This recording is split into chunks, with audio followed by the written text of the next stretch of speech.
Going through school, I was a year or two younger than the other kids in my grade, a shy, skinny, nerdy boy with glasses. Nothing awful happened to me, but it felt like I was watching everyone else through a wall of glass. An outsider, ignored, unwanted, put down.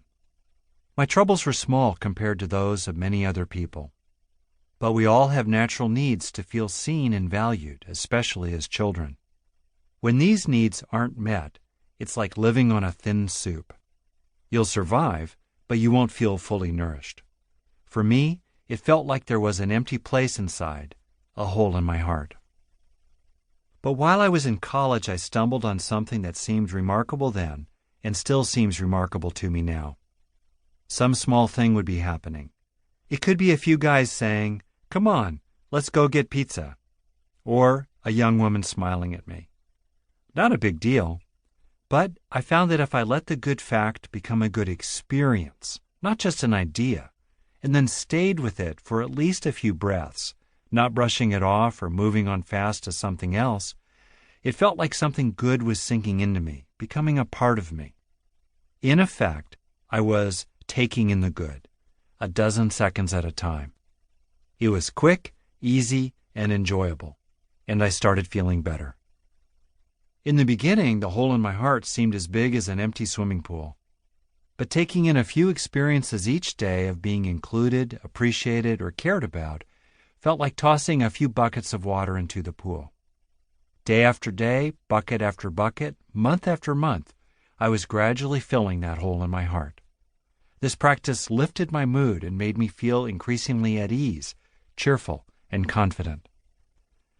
Many years later, after becoming a psychologist, I learned why doing this seemingly small practice had made such a large difference for me. I'd been weaving inner strengths into the fabric of my brain, my mind, and my life, which is what I mean by hardwiring happiness. Inner strengths. I've hiked a lot and have often had to depend on what was in my pack. Inner strengths are the supplies you've got in your pack as you make your way down the twisting and often hard road of life. They include a positive mood, common sense, integrity, inner peace, determination, and a warm heart. Researchers have identified other strengths as well, such as self-compassion, secure attachment, emotional intelligence, learned optimism, the relaxation response, self-esteem, distress tolerance, self-regulation, resilience, and executive functions. I'm using the word strength broadly to include positive feelings such as calm, contentment, and caring, as well as skills, useful perspectives and inclinations, and embodied qualities such as vitality or relaxation. Unlike fleeting mental states, inner strengths are stable traits, an enduring source of well-being, wise and effective action, and contributions to others. The idea of inner strengths might seem abstract at first. Let's bring it down to earth with some concrete examples. The alarm goes off and you'd rather snooze, so you find the will to get up. Let's say you have kids and they're squabbling and it's frustrating. So instead of yelling, you get in touch with that place inside that's firm but not angry. You're embarrassed about making a mistake at work, so you call up a sense of worth from past accomplishments. You get stressed racing around, so you find some welcome calm in several long exhalations.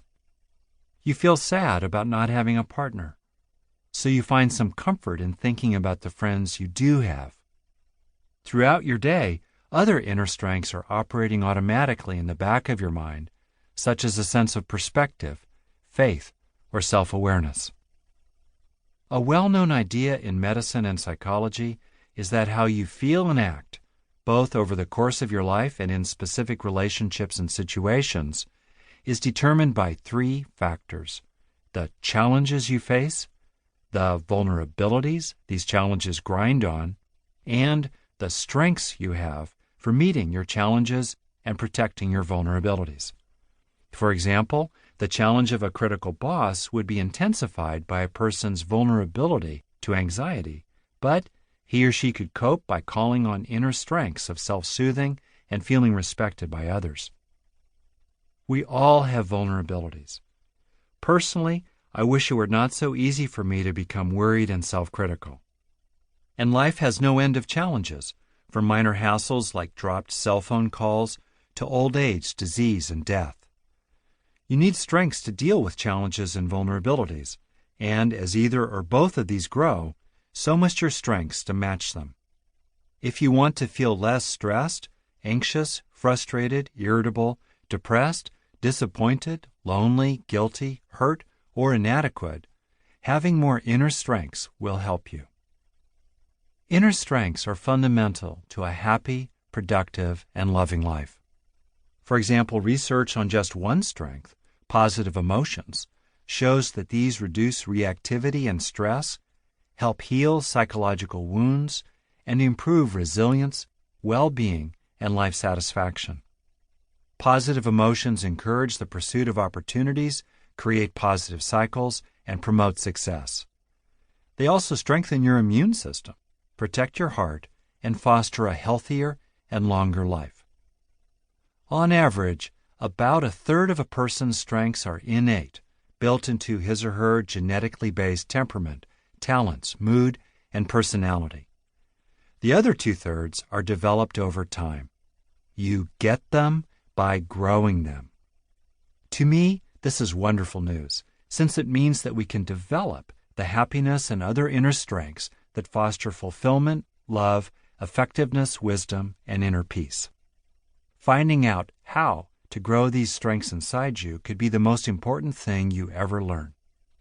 That's what this audiobook is all about.